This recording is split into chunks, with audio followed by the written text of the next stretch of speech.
हरे कृष्णा, हरि बोल। जो बातें मैं अभी बता रहा हूँ वो सभी को जानना भी आवश्यक है, समझना भी आवश्यक है और मानना भी आवश्यक है। भगवद गीता में भगवान श्री कृष्ण कहते हैं, अज्ञानस्य श्रद्धानस्य संस्यात्मा विनश्यति, नायम लोको अस्ति न परो सुखम संस्यात्मना। But ignorant and faithless person who doubt in revealed scriptures do not attain God's consciousness. They fell down for his doubting soul. There is happiness neither in this world nor in the next.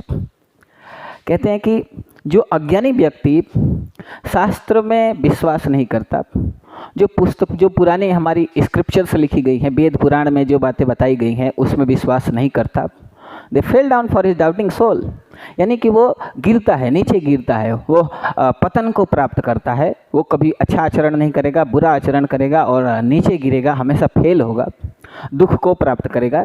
There is happiness neither in this world nor in the next. उसके लिए इस जीवन में कोई सुख नहीं है और परलोक में भी कोई सुख नहीं है। ये भगवद गीता में भगवान ने अर्जुन से कहा है। अब ये लोग समझते हैं, दुनिया में जो लोग हैं ये समझते हैं कि भगवान सिर्फ अर्जुन के लिए ये बातें बता रहे थे, लेकिन ऐसी बात नहीं है। भगवान श्री कृष्ण ने अर्जुन के माध्यम से संसार में जन्म लेने वाले सभी प्राणी से ये बातें कही हैं। इसलिए इस संसार में जन्म लेने वाले सभी प्राणी को ये बात माननी चाहिए। जो लोग नहीं मानते हैं तो ठीक उसी प्रकार जैसे मार्केट में हम जाते हैं तो कोई वस्तु मिलती है, TV, fridge, cooler, washing machine, तो उसके साथ एक बुकलेट मिलती है। उस बुकलेट में ये लिखा रहता है कि वो मशीन किस तरीके से कार्य करेगी, और उस बुकलेट को पढ़ के उसके बताए अनुसार यदि हम कार्य को करते हैं तो वो मशीन अच्छे समय तक कार्य करती है, अच्छा काम करती है। लेकिन उसमें बताए गए अनुसार हम यदि कार्य नहीं करते हैं तो वो मशीन जल्दी ख़राब हो जाती है, वो हमारा साथ छोड़ देती है। इसी तरीके से जब हमारा जन्म हुआ तो भगवान ने उससे पहले ही हमारे लिए एक बुकलेट भेजी है, वो बुकलेट है भगवद गीता। तो उस भगवद गीता में जो बातें बताई गई हैं उसको एक इंसान को पढ़ना भी चाहिए, जो ज्ञानी है उसे पढ़ना भी चाहिए, समझना भी चाहिए और मानना भी चाहिए। हमसे जाने अनजाने में बहुत सारे पाप होते रहते हैं। उस पाप के लिए भगवान ने बताया है, 18वें अध्याय के 66वें श्लोक में बताया है, सर्वधर्मान्य परित्यज्य माम एकम शरणम व्रज, अहम त्वाम सर्व पापेभ्यो मोक्षयिष्यामि मा शुच। Abandon all varieties of religion and just surrender unto me. I shall deliver you from all shameful reaction. Don't fear. सभी धर्मों का परित्याग करो और मेरी शरण में आओ, मैं तुम्हें सभी पापों से मुक्त कर दूंगा, डरो मत। ये भगवान कह रहे हैं।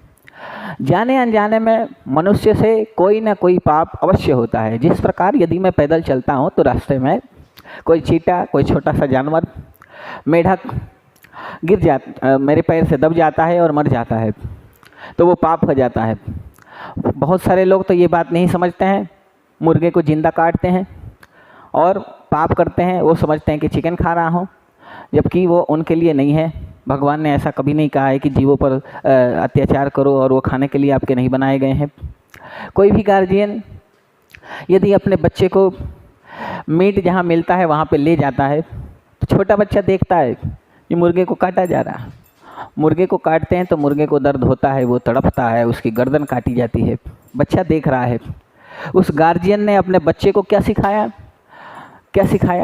अत्याचार करना सिखाया, दुख देना सिखाया, हत्या करना सिखाया। अब बड़ा होकर बच्चा कैसा बिहेव करेगा? गार्जियन के बताए गए बात के अनुसार कार्य न करे तो गार्जियन कहता है कि मेरा बेटा बिगड़ गया है। लेकिन मैं कह रहा हूँ कि गार्जियन उसका जिम्मेदार खुद है। इसलिए मेरा कहना है शाकाहारी बनिए, मांस मत खाइए। मांस खाएंगे तो आपकी बुद्धि अत्याचारी हो जाएगी, आप राक्षसों के जैसा बिहेव करेंगे। मानव बनिए और भगवद गीता के बताए गए अनुसार आचरण कीजिए, इससे आपका विकास होगा। हरे कृष्ण।